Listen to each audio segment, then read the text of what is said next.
C'est quoi le mythe? C'est très simple. On va vérifier s'il est possible d'éteindre un feu en utilisant seulement la force de la voix humaine. Tu l'as inventé. Pas du tout. Le mythe est apparu au début du XXe siècle d'après les travaux du naturaliste Charles Kellogg qui clamait haut et fort qu'il pouvait éteindre des feux uniquement avec sa voix. Il n'aurait pas inventé les céréales? Non, pas lui.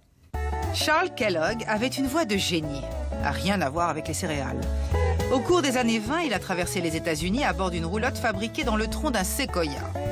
Il épatait son public avec ses imitations d'oiseaux qui, apparemment, étaient capables d'éteindre des feux. Il affirmait pouvoir exécuter cette prouesse non pas par le souffle, mais bien grâce aux ondes sonores. Lorsque le son se propage, il provoque des ondes de pression. Ces ondes peuvent faire vibrer les molécules de l'air. Et apparemment, si elles vibrent suffisamment fort, elles pourraient éteindre les flammes. On a un plan? Je pense qu'on en a un qui tient la route. Puisque Kellogg disait pouvoir éteindre un feu avec sa voix, il a dû chercher à le démontrer. Il faudrait qu'on arrive à reproduire son expérience et voir ce que ça donne. OK. Il ne leur reste donc plus qu'à faire une réplique de la démonstration de Kellogg. Mais au fil de leurs recherches, nos garçons vont se rendre compte que ce n'est pas aussi simple qu'ils l'imaginaient. D'après ce que j'ai lu, il semble qu'il ne se contentait pas d'aller quelque part, d'allumer un feu et de l'éteindre. Il utilisait quelque chose de très particulier nommé flamme sensible. Une flamme sensible ressemble un peu à une flamme de bec-benzène. Mais en utilisant un tube de verre protecteur et une membrane spéciale en latex, la flamme réagit aux ondes sonores. Ce n'est pas vraiment une flamme conventionnelle, mais puisque Charles Kellogg agissait sur ce type de flamme, Adam doit dans un premier temps en produire une similaire. On a notre flamme sensible! Impossible que ma respiration affecte cette flamme avec ce verre de protection. C'est bel et bien une flamme sensible. On dirait bien que ça marche aussi d'ici. On constate que la flamme réagit bien aux voix de Jamie et Adam. Mais que se passe-t-il exactement? Nous avons recréé exactement les mêmes conditions expérimentales que Kellogg lorsqu'il éteignait le feu avec sa voix. L'alimentation en gaz se fait à travers une chambre munie d'une membrane qui vibre en fonction des sons environnants. Ça influe sur l'intensité du feu. On voit bien que la flamme bouge quand je parle, et ce n'est pas dû à mon souffle. C'est lié au son de ma voix. Maintenant que la flamme sensible est en combustion, Adam se penche sur la copie d'un enregistrement au gramophone datant de 1905 sur lequel Kellogg imite le chant des oiseaux. Un peu d'histoire. Sa voix a été analysée et déclarée normale à une fréquence de 4000 Hz. Néanmoins, il pouvait monter très haut dans les aigus, au-delà de 14 000 Hz. On disait que sa voix s'étendait sur 12 octaves et demie, alors que la gamme normale d'un chanteur s'étend sur 2 octaves et demie. Voyons ça.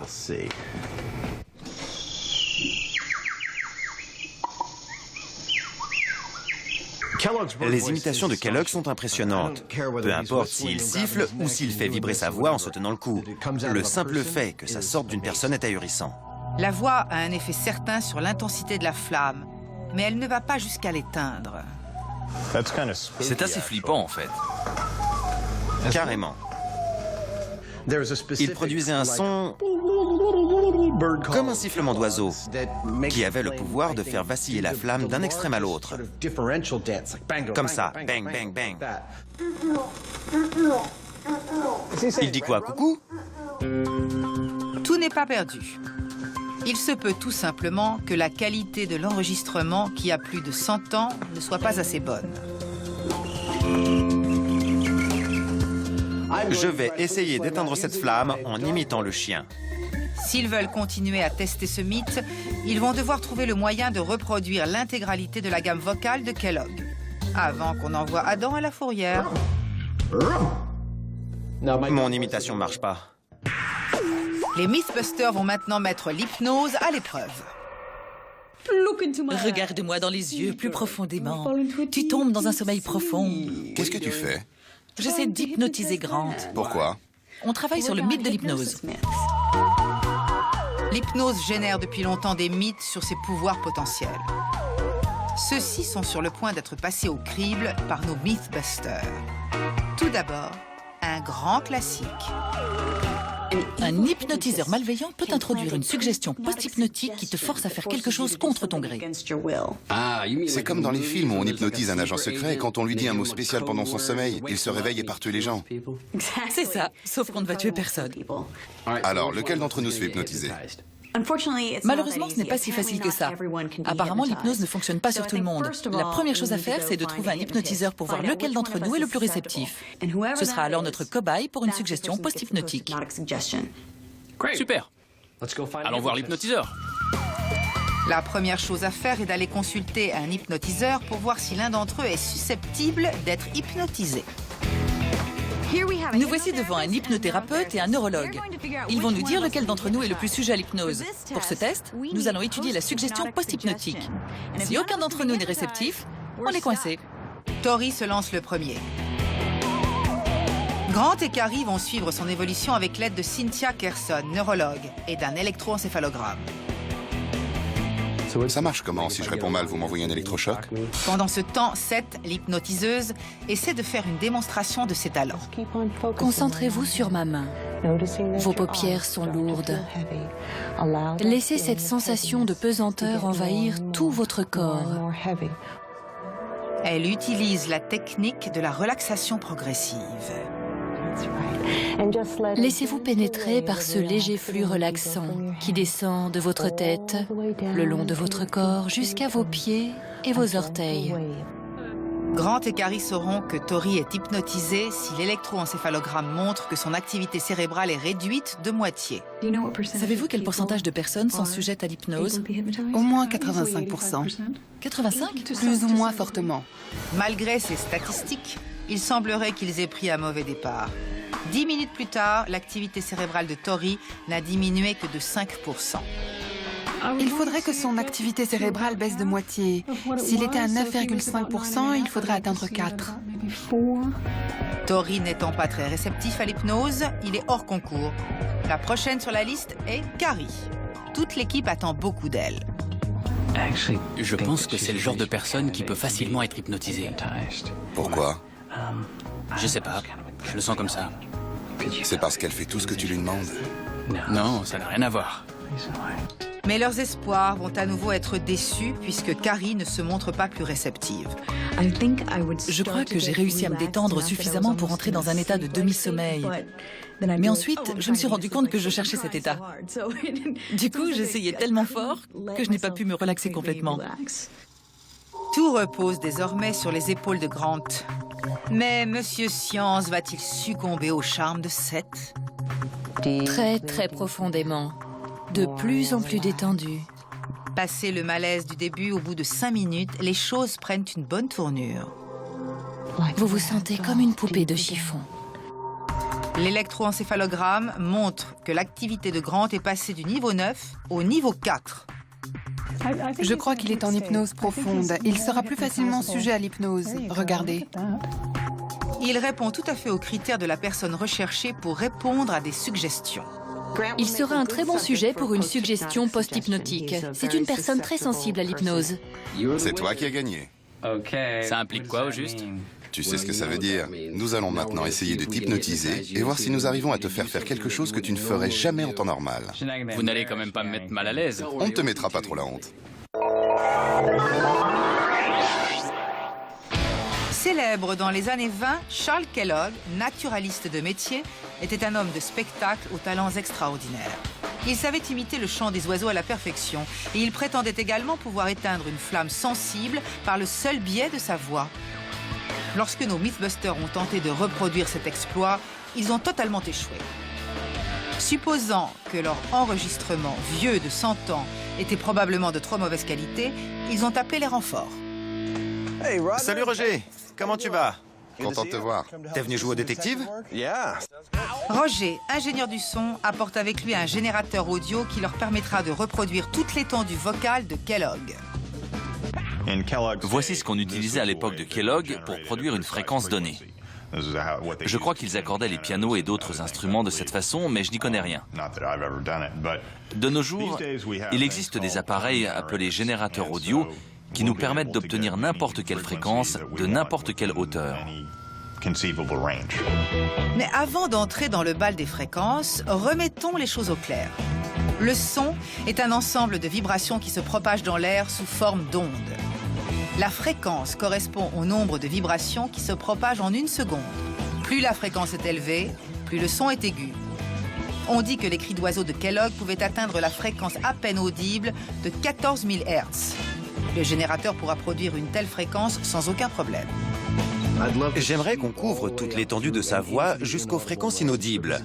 Toutes les informations qu'on a trouvées sur Kellogg affirment que, selon lui, les hautes fréquences agissaient plus sur la flamme que les basses fréquences. Roger veut aller droit au but et règle l'appareil sur 14 000 Hz. Mais la flamme brûle toujours aussi bien. Alors c'est raté. Il décide de changer de tactique et de diminuer la fréquence.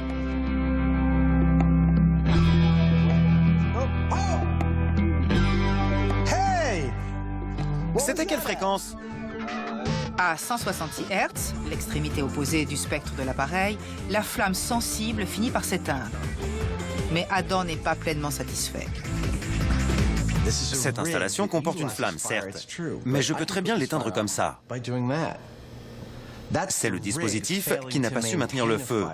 Ce n'est pas le feu lui-même qui s'est éteint. Et c'est un détail d'une importance capitale. Ce que je voudrais faire, maintenant que j'ai tout cet équipement, ce serait tout simplement de mettre une bougie devant le haut-parleur pour voir comment elle réagit.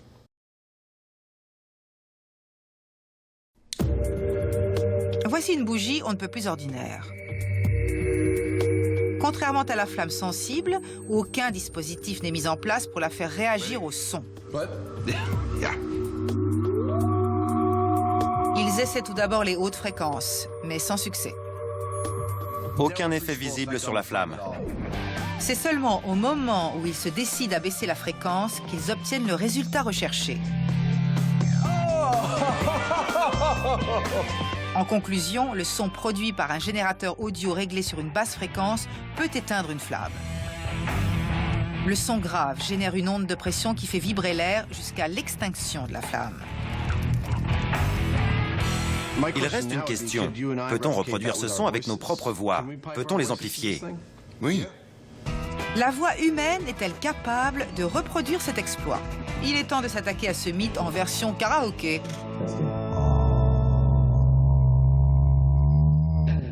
Comme toujours, Adam fait du bruit, mais ce n'est jamais très grave. La bougie est imperturbable. Je peux pas faire plus grave. Jamie fera-t-il mieux? Mesdames et messieurs, j'ai le plaisir de vous annoncer l'arrivée d'un de mes amis les plus chers, Monsieur Jamie Heineman. Applaudissons-le!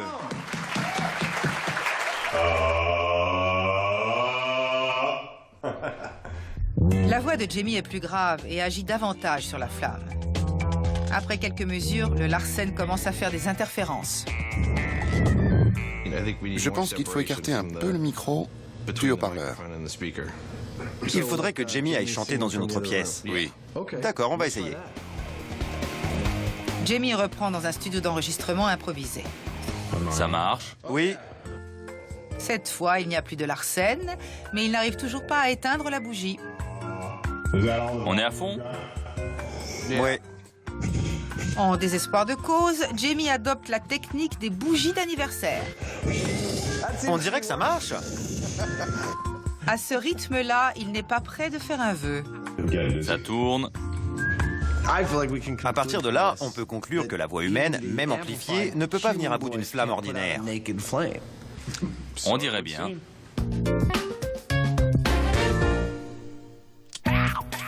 Peut-on hypnotiser quelqu'un au point de le pousser à faire quelque chose contre sa volonté et sans qu'il s'en rende compte? L'équipe vient de déterminer que Grant est le plus réceptif à l'hypnose. Carrie et Tori n'ont plus qu'à décider de ce qu'ils veulent lui faire faire. Je suis un peu inquiet. Je me demande bien ce que les deux autres tordus m'ont réservé. Et il a raison de s'inquiéter. Il ne dessinerait jamais rien d'efféminé sur son robot. J'aimerais qu'il lui peigne un gros cœur dessus. Parmi toutes leurs idées, Carrie et Tori ont choisi 2 suggestions post-hypnotiques à semer dans l'inconscient de Grant. Ça me plaît, ça. Lorsque Tori dira physique quantique, Grant se mettra soudainement à dessiner des cœurs sur Dead Blow, son robot adoré, chose qu'il ne ferait jamais en temps normal. Et lorsque Gary baillera, il se mettra à sauter dans tous les sens, chose qu'il a déjà l'habitude de faire. Grant, en bon rat de laboratoire, est de retour sur le fauteuil. En quelques minutes à peine, l'électroencéphalogramme témoigne que son activité cérébrale a diminué de moitié. C'est un peu flippant, on dirait un zombie. Seth veut d'abord s'assurer qu'il est en confiance avant de lui insinuer toute suggestion post-hypnotique. Dans un instant, je vais vous demander votre nom. Lorsque j'aurai compté jusqu'à 3, vous ne vous souviendrez plus de votre nom de famille. 1, 2 et 3. Comment vous vous appelez? Grant. Grant. Et votre nom de famille? Ça marche. Il a oublié son nom de famille. Grant est maintenant profondément hypnotisé. Seth peut désormais passer à la suggestion post-hypnotique, en commençant par la plus improbable. Lorsque vous entendrez le terme physique quantique, vous irez dessiner un joli cœur très féminin sur votre robot. Incroyable. Elle vient de lui donner l'ordre et il a accepté sans sourciller. Il fait pas semblant, ça se verrait. C'est un bon début. Maintenant, passons à la seconde suggestion. À chaque fois que vous verrez Carrie bailler, vous ne pourrez pas résister à l'envie de sauter dans tous les sens. On dirait qu'elle peut faire ce qu'elle veut de lui. Préparez-vous au réveil.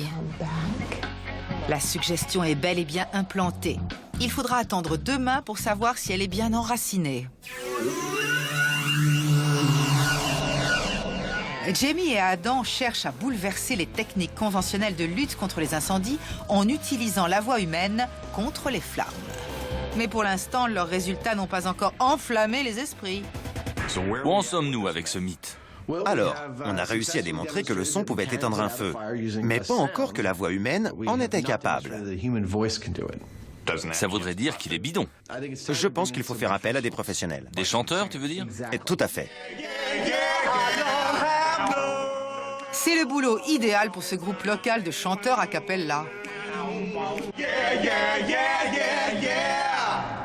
Aujourd'hui, on ne cherche pas à séduire le public, mais à résoudre un problème de physique. Le défi d'aujourd'hui consiste à éteindre une bougie au moyen de la voix. Dès que vous êtes prêts, envoyez la sauce et éteignez-moi cette bougie. Ils savent chanter en harmonie, mais seront-ils efficaces en tant qu'extincteurs? L'un d'entre vous a produit une note vraiment particulière. Une fois de plus, les basses fréquences sont les plus efficaces. Nous allons donc écouter le solo de Jonathan, la basse. Mais même la note la plus grave de cette basse ne suffit pas. Fais le bourdon. Finalement, c'est en changeant de technique qu'ils arrivent à leur fin. Mais comment fait-il pour produire un tel son?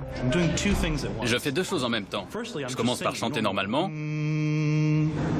Ensuite, je serre les lèvres et je les fais vibrer tout en expirant. Il faut faire les deux simultanément.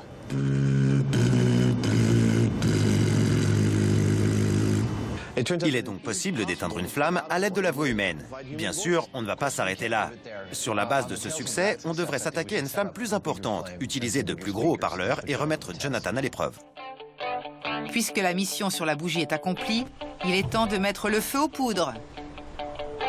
Voici notre prochain banc d'essai. Nous allons essayer d'éteindre un feu avec un son ou la voix humaine. Nous avons ici du propane que l'on utilise pour les barbecues. C'est tout ce qu'il y a de plus simple. Pour s'attaquer à une telle flamme, ils vont avoir besoin d'enceintes légèrement plus grosses. C'est l'idéal pour se faire un bon home cinéma.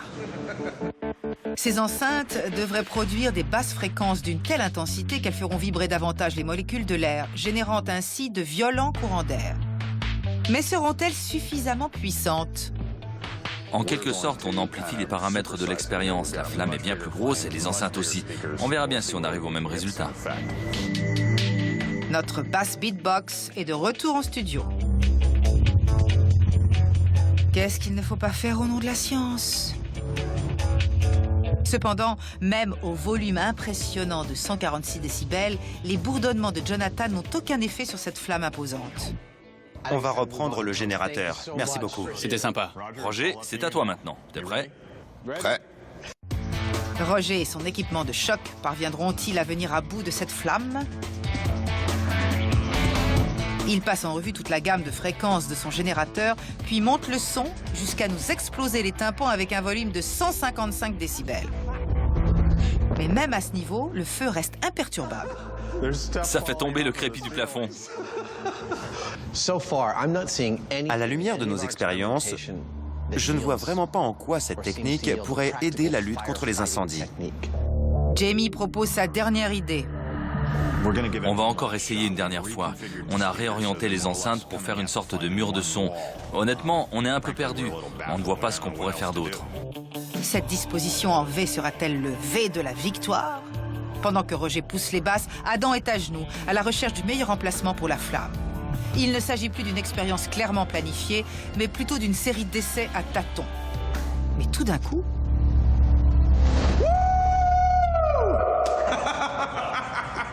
Bon sang! Dans une pièce vibrant au volume de 149 décibels et à une fréquence de 55 Hz, la flamme s'est éteinte. Mais l'expérience n'est pas terminée.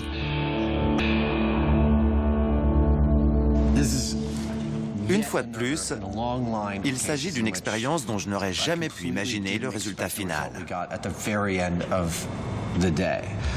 Tout ce qu'on avait tenté avant de réussir à éteindre cette flamme m'indiquait que ça ne marcherait jamais. Il y a une grosse différence entre une bougie et un vrai feu. Je me disais qu'on n'arriverait à rien et pourtant, c'est incroyable. J'adore me tromper. Mais avant d'éteindre ce mythe, nous aurons droit à un dénouement explosif. Tout se passe comme d'habitude chez les Mythbusters. Sauf que ce matin, Grant est une bombe à retardement. Hier, il a été le sujet de 2 suggestions post-hypnotiques.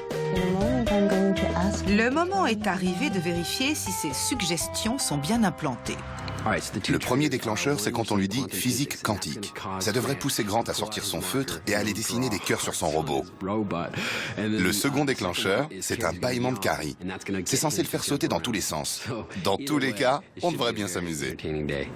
Carrie et Tori n'ont pas raconté à Grant sa séance d'hypnose de la veille. De son côté, Grant est convaincu qu'il travaille sur un tout autre mythe. C'est le moment de prononcer le mot déclencheur. Je pourrais fabriquer quelque chose qui les propulse à grande vitesse.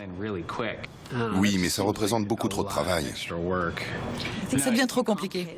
On ne fait pas un cours de physique quantique. D'accord. Le robot ne sera pas couvert de graffiti. Mais peut-être auront-ils plus de chance avec l'autre déclencheur un peu plus discret. J'ai des... Carrie bâille une fois, puis 2, mais rien ne se passe. Les déclencheurs provoquent chez Grant une crise de fou rire, mais ils n'iront pas jusqu'à faire de lui leur esclave consentant. Alors, qu'est-ce qui n'a pas fonctionné? Je savais exactement ce qu'il voulait que je fasse.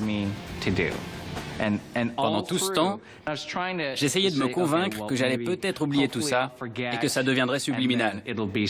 Mais ça revenait sans cesse. Cela n'a donc pas fonctionné sur Grant. Mais il est encore trop tôt pour déclarer ce mythe bidon. Je crois que le problème, c'est que tu t'attendais à une suggestion pendant que tu étais en transe. Tu ne savais pas de quoi il s'agissait, mais tu t'y attendais. Peut-être qu'on devrait trouver quelqu'un de l'équipe qui croit à l'hypnose et qui voudrait perdre une mauvaise habitude. Pendant sa transe, on lui implante secrètement une suggestion post-hypnotique. Je connais la candidate parfaite. Alice, une des productrices de l'émission, voudrait arrêter de mâchouiller ses stylos. Elle est convaincue des bienfaits de la médecine alternative. Je vous propose de l'emmener se faire hypnotiser pour qu'elle arrête de mâchouiller ses stylos. Et pendant qu'elle sera en transe, nous activons une suggestion que nous aurons choisie. Alice, la productrice, travaille avec Jamie et Adam sur un autre projet. Elle n'a pas la moindre idée de la mission confiée à cette équipe. Elle pense être venue pour rompre avec sa mauvaise habitude de mâcher les stylos par le biais de l'hypnose. Vos paupières sont lourdes. Vous vous laissez aller. Vous êtes complètement détendu. Ce qu'elle ne sait pas, c'est que pendant sa transe, il se passera quelque chose à son insu. On va lui faire 2 suggestions post-hypnotiques de la même manière que pour toi. Il y en aura une qui sera facilement réalisable, comme s'attraper l'oreille. La seconde sera complètement à l'opposé de ses principes moraux. Quelque chose qu'elle ne ferait jamais. C'est-à-dire? Me donner une baffe. La séance bat son plein. C'est le moment d'activer la première suggestion.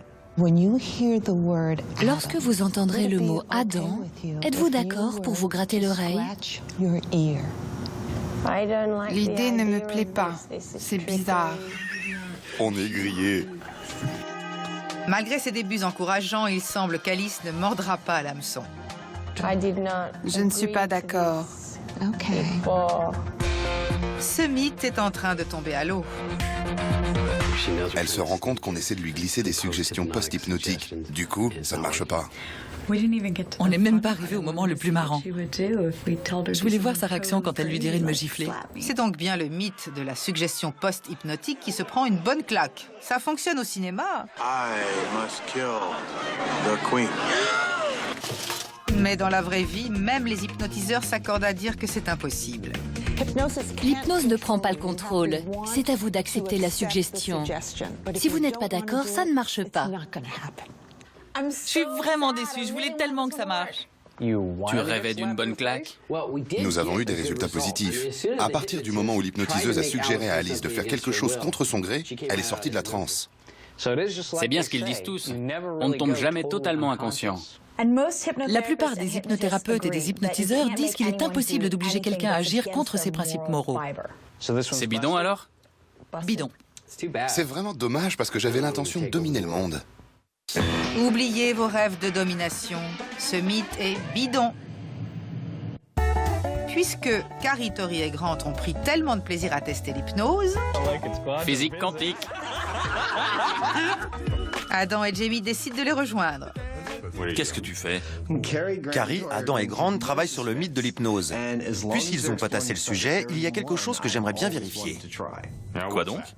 Il paraît que les souvenirs sont plus précis sous hypnose que dans des circonstances normales. La police, par exemple, pourrait hypnotiser un témoin pour qu'il se souvienne de tous les détails d'un crime auquel il a assisté sans en avoir aucun souvenir conscient. Comment on s'y prend? Je pensais qu'on pourrait simuler devant eux une altercation entre toi et quelqu'un qu'ils ne connaissent pas.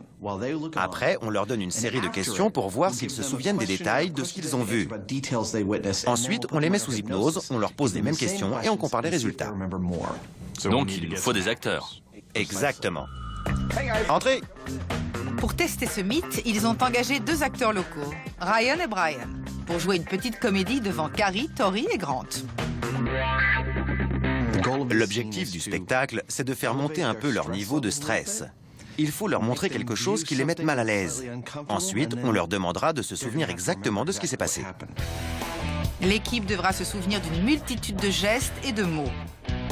Adam veut également mettre en place toute une série d'indices visuels. Regarde ça. Un tatouage par-ci, des badges par-là, et quelques logos pour faire bonne mesure. Voici le genre d'indices précieux qui, quand on s'en souvient, permettent souvent d'élucider une affaire. Carrie, Tori et Grant se souviendront-ils mieux des détails sous hypnose? Seule l'équipe de tournage est dans le secret. Ils filmeront la scène en direct. Que le spectacle commence. J'ai un paquet pour M7. Je le prends. Je vous connais. C'est le mec de la télé, non? L'émission où ils font tout exploser. La vache! Ça vous dérange pas de me donner un autographe? Ils laissent des indices un peu partout. Mais l'équipe les aura-t-elle repérés? Super. Vous pouvez écrire un truc du genre « Vive le mythe, vive le rêve ». Tu plaisantes? Tout d'abord, ils ne remarquent pas grand-chose. Je peux vous prendre en photo? Vous et moi. Je porte votre béret. Jusqu'à ce que ça tourne au vinaigre. Laisse ça tranquille. On se calme, on a du travail. Vous jouez les stars? Désormais, toute leur attention est fixée sur ce spectacle. Vous savez quoi? Je m'en fous. Pas de photos, pas de paquet. Pire qu'une star de ciné. Faut signer. C'est quoi ce cirque? Je comprends pas. Il manquait plus que de la musique et qu'ils se mettent à faire un striptease. Le spectacle terminé, nous pouvons maintenant leur révéler la vérité. Ça vous a plu? C'était marrant. C'était dingue. Nous avons mis ce petit spectacle en scène pour voir si vous vous souvenez des détails. Il paraît que sous hypnose, on se souvient mieux d'un événement qui s'est déroulé sous nos yeux, mieux que dans des conditions normales. L'apparence physique des deux hommes et la mise en scène regorgent de petits détails sur lesquels on va maintenant vous interroger. Vous allez répondre à ce questionnaire normalement dans un premier temps, puis sous hypnose. Nous verrons si ça change la donne. Personne n'était au courant. On ne nous a rien dit. Ça va être intéressant de vérifier si on est meilleur avant l'hypnose ou sous hypnose. Maintenant que je sais qu'il s'agit d'un test de mémoire, j'espère que j'ai suffisamment fait attention à ces gars pour pouvoir les décrire. C'est ce que nous allons vérifier grâce à ce petit examen que Carrie Torrier-Grant s'apprête à passer. On se croirait au lycée. Non, parce que tu serais en train de copier sur moi. C'est pas sur toi que je vais copier, c'est sur Grant. Prêt? 1, 2, 3, commencez. Ils devront répondre aux mêmes questions avant et sous hypnose. Blanc. Les questions portent sur le nom des agresseurs, leurs traits distinctifs et même leur odeur. Bizarre cette question. On va mesurer leur capacité mémorielle. Ça y est, j'ai fini. Je me souviens de rien d'autre. Voyons ce que ça donne. Je sais qu'il y a un paquet de détails que j'ai oubliés. Je me souviens de certains éléments, mais je n'arrive pas à me souvenir des détails de ces éléments. Ce n'est pas une blague. Bien que tous soient capables de se souvenir de la scène dans son ensemble, aucun n'a su faire ressortir les détails déterminants qui auraient pu servir à élucider une véritable enquête policière. Le tableau sera-t-il plus détaillé grâce à l'hypnose? Ou l'affaire va-t-elle s'enliser? Pour Adam et Jamie, c'est toujours le même refrain. Ils viennent d'éteindre une grosse flamme grâce à des ondes sonores amplifiées. Qu'en est-il donc du mythe? On est d'accord sur celui-ci? Sur la base de nos expériences, je dirais que l'affirmation de Charles Kellogg, à l'origine du mythe selon lequel on peut éteindre un feu grâce à la voix humaine et sans l'amplifier, est complètement bidon. Mais comme dans tout mythe qui se respecte, il existe une part de vérité. J'ai été bluffé par le résultat qu'on a obtenu avec notre chanteur, qui, bien qu'amplifié, a réussi à éteindre une bougie avec sa voix. Avec un générateur audio et tout un tas d'amplis et de haut-parleurs, on est venu à bout d'une grosse flamme. C'est impressionnant. Pourtant, quelque chose me dit qu'il ne faut pas le jeter aux oubliettes. Et si on essayait les explosifs? Le son crée des ondes de pression, les explosifs c'est pareil.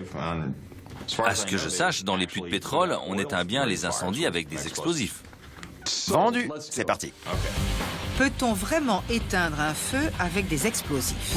Une fois de plus, nous voici au centre d'explosifs du comté d'Alameda. JD et Frank Doyle vont nous prêter main forte. Nous allons essayer d'éteindre des feux avec des explosifs. Pour éprouver cette technique, ils ont tout d'abord besoin d'un feu. C'est du ressort de Jamie. Ce dispositif est alimenté par un réservoir d'essence sous pression. La pression propulse l'essence au fond du réservoir, puis le long de ce tuyau jusqu'à l'embout. L'essence s'échappe par là et ici, on a l'allumage. Un convertisseur de lampe néon nous permet de créer des étincelles entre deux électrodes. Vérification de l'allumage. 3, 2, 1... Ça marche à la perfection. C'était beau, non? Regardez-moi cette flamme. On ne pourrait pas rêver mieux. Maintenant que l'allumage du feu est réglé, Adam peut se pencher sur le système d'alimentation en explosifs. Nous allons approcher la charge d'explosif du feu. Il est possible que le feu fasse exploser la charge plutôt que prévu. Alors, au lieu de la placer tout près de la flamme, nous allons la disposer bien en retrait. Une fois qu'on est prêt, tous en sécurité, on envoie. On la tire jusqu'ici et on appuie sur le détonateur. On dirait qu'il sait ce qu'il fait. Dans un premier temps, la poudre noire. C'est un explosif déflagrant. On est prêt? C'est parti. J'apporte mon burrito à la poudre noire. La poudre est en place. Il est temps de se diriger vers le bunker. Tout est prêt? On ne joue plus. Essai à la poudre noire. Attention, j'allume. Le feu a pris. À toi de jouer, Adam. J'envoie la poudre. Allumage. On y est. Superbe! Ça marche à la perfection. On n'aurait pas pu rêver mieux. Le feu et le système d'alimentation de la charge ont fonctionné à merveille. Mais pour combattre les incendies, il ferait mieux d'utiliser la magie noire plutôt que la poudre noire. Comme on le voit à l'image, la flamme a gardé tout son éclat après l'explosion. Ils vont devoir essayer quelque chose d'un peu plus puissant. C'est cool!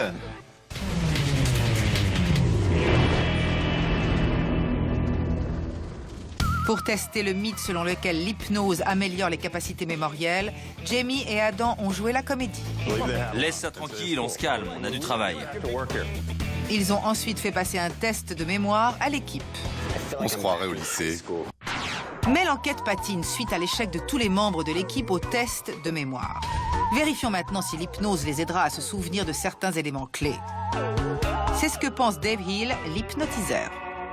Je vais faire tout ce qui est en mon pouvoir pour vous aider à raviver votre mémoire. Dave pense pouvoir rafraîchir la mémoire de Carrie, Tori et Grant grâce à une technique appelée l'hypnose instantanée. Donnez-moi la main. Ça ne vous dérange pas que je mette la mienne sur votre nuque. D'accord. Quand j'aurai compté jusqu'à 1, vous tomberez en état d'hypnose profonde. Vous vous en sentez très bien. Dormez. L'idée est d'envahir l'esprit grâce à des ordres soudains et fermes.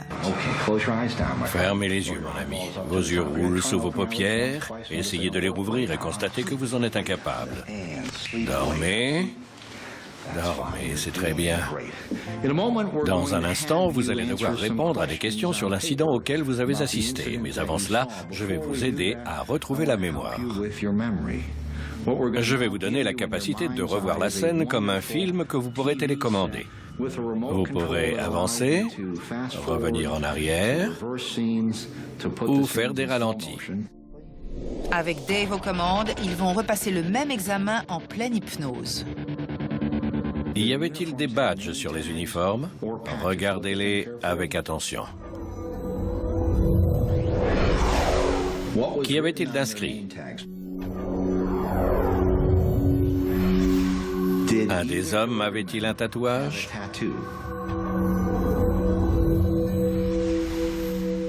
Quelques questions plus tard, il est temps de découvrir si l'hypnose les a aidés à se souvenir de détails supplémentaires. Vous vous réveillez. Vous vous sentez merveilleusement bien. Les copies ont été corrigées et les résultats réservent quelques surprises. Carrie s'est souvenu de certaines répliques. Je te reconnais, c'est le mec de la télé. Ils font tout exploser. C'est le mec de la télé, non? L'émission où ils font tout exploser. Attendez, j'appelle mon frère. Attendez, je vais appeler mon frère. Tout ça m'est revenu grâce à la séance d'hypnose. Grant et Tori se sont souvenus de détails déterminants qui auraient été d'une aide précieuse dans le cadre d'une réelle enquête policière. Je me souvenais même pas des badges. Mais sous hypnose, un nom m'est apparu. C'était le bon prénom? Oui, C'était quoi? Joe.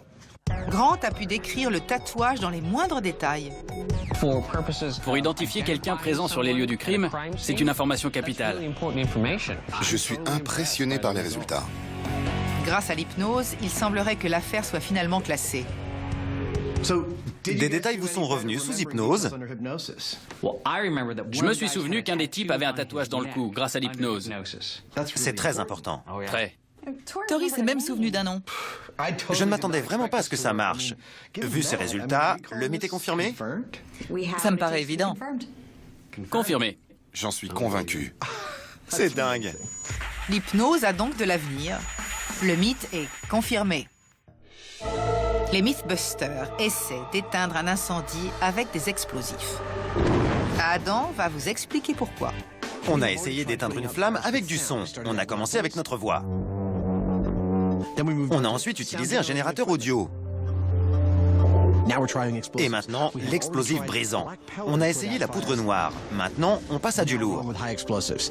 L'objectif commun à toutes ces expériences est d'éteindre un feu en utilisant les ondes.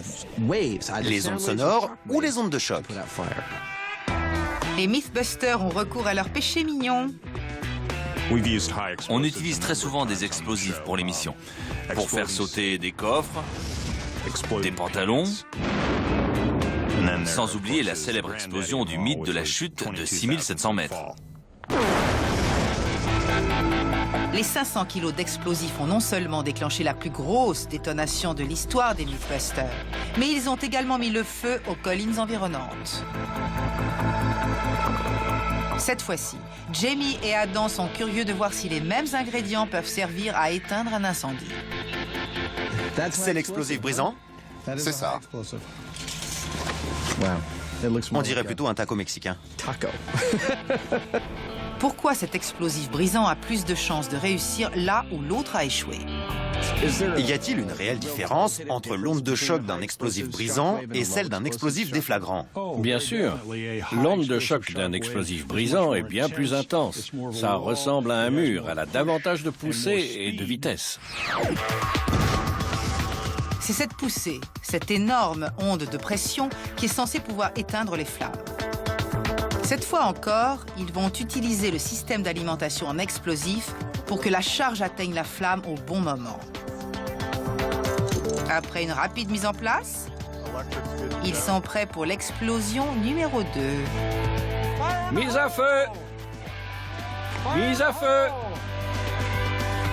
Pouvons-nous éteindre un feu à explosif brisant? 3, 2, 1, partez! La flamme est en place. Arrête l'étincelle. C'est bon, l'explosif est en position. On y est. Feu! C'est magnifique!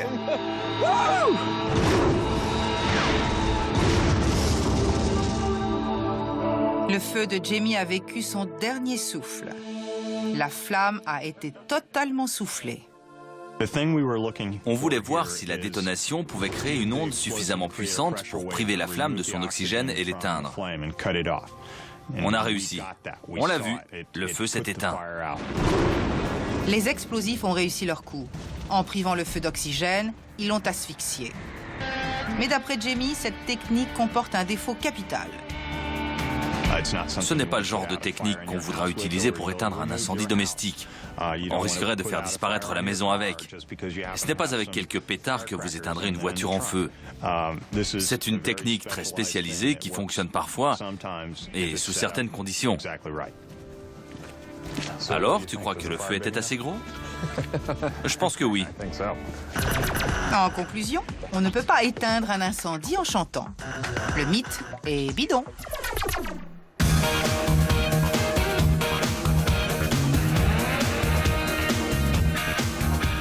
Adaptation Anna Franco, avec les voix de Pauline Larieux, Luc Terrier, Pierre Alam, Michel Rimbaud, Anne Genatas, Sophie Baumann.